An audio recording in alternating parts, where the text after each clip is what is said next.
15 sleeper films of the New Hollywood era that are worth seeing. Mickey 1, Arthur Penn, 1965. Oh, yeah. Mm-hmm. Yeah, that's a very weird movie. Very weird, very unusual.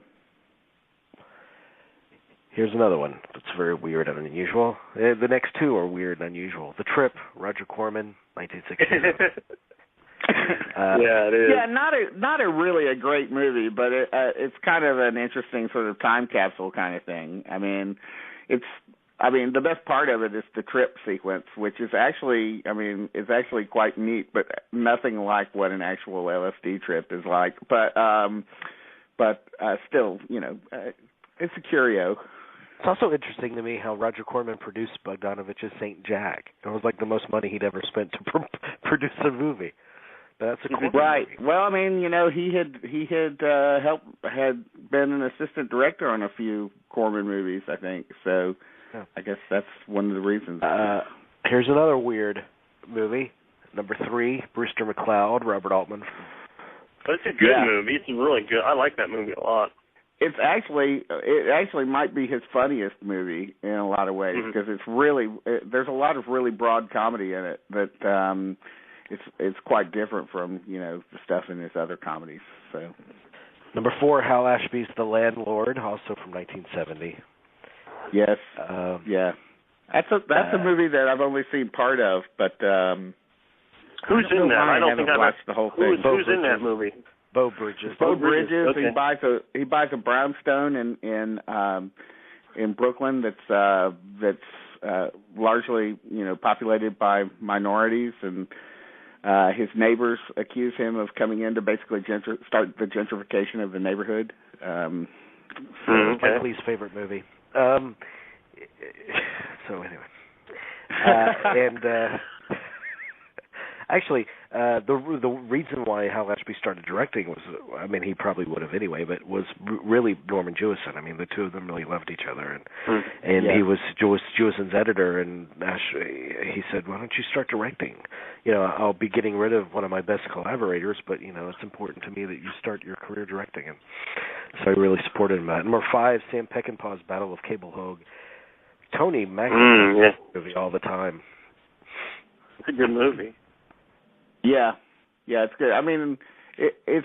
It's a surprising kind of Sam Peckinpah movie because it's a different kind of Peckinpah. Different. It's pretty gentle. Yeah, it's pretty gentle. Not the word you would associate with Sam immediately, gentle, but that's a great word for it. I want to see a gentle. That's what I want to see. It's like when I watch Gingerbread Man. I want to see a Robert Altman movie that isn't similar at all to a Robert Altman movie. Number 6, Lane Blacktop. Yeah, is that really a sleeper though? It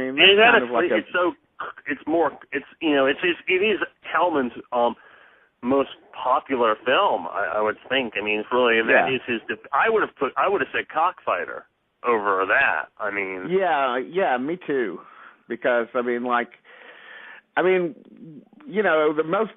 famous thing about maybe a lot of people these days haven't seen Lane Blacktop, but it was a huge cult movie for 20 or 30 years. Yeah. And it was also a movie that the only time that a major magazine has published, I guess it was Esquire or something, published the entire screenplay before it was done. Before it was released. I did not know that. Wow. Okay. Yeah. So I did not know that. Number 7, The King of Barbershop Gardens. Yeah. Okay. All right. I'll give you that. Yeah. Yeah. Number 8. That's essential. Number 8, Boxcar Bertha. Yeah. Yeah. Yeah. If you really give a shit about it, yeah. I don't think that. I think that's one of his weakest movies. Number 9, Brian De Palma's Sisters. Yeah. I could see. Yeah. I would think of others to put in there. But I would have thought I would have put Greetings or Hi Mom but that's just me. Sisters, for all of those people that think that De Palma is anti-woman, try to watch Sisters through a feminist perspective. And, no. I think you'll appreciate it more. Number 10, Breezy from Clint Eastwood. Oh yeah, I watched that last year for the first time, and that was a really sweet little movie. Kay Lenz is the title character, sort of a hippie girl that falls for William Holden, who's a aging sort of insurance salesman or something, some kind of businessman in California. This was on TV when I was yeah, I remember this. I watched this on TV. Okay, I remember. All right. Breezy. Has a really good score and a very, very good screenplay, and Kay Lenz is absolutely magnetic in it. So yeah, Breezy. Number 11. Sugarland Express. Mm-hmm. I love the people that say my favorite Spielberg movie is Sugarland Express. You always want to just say that's all bullshit. Bullshit. There's always somebody out there. Instantly tells you something about that person. The only person I would believe that from, in all seriousness, is David Gordon Green. That's the only person I would even think about saying. Oh, really? Okay, yeah. I mean, that doesn't surprise me. Yeah. Yeah, it doesn't surprise me. But anyone else would be like bullshit. Number 12, John Carpenter's Dark Star.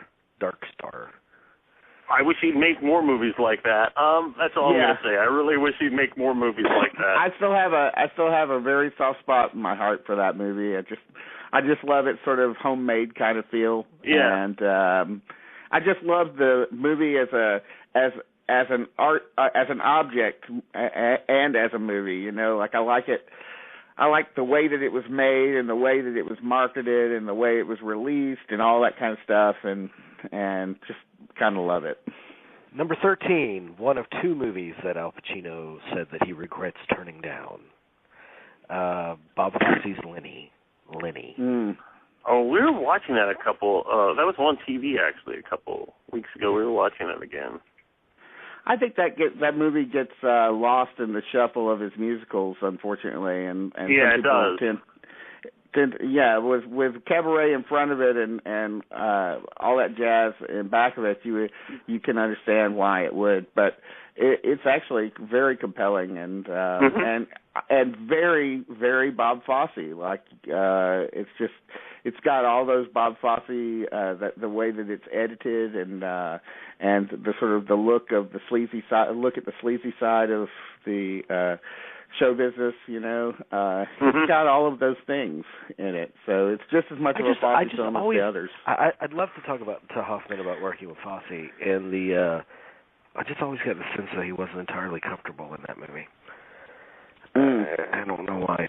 But number 14, John Schlesinger's The Day of the Locust. Yes. That's a messed up movie. I watched that.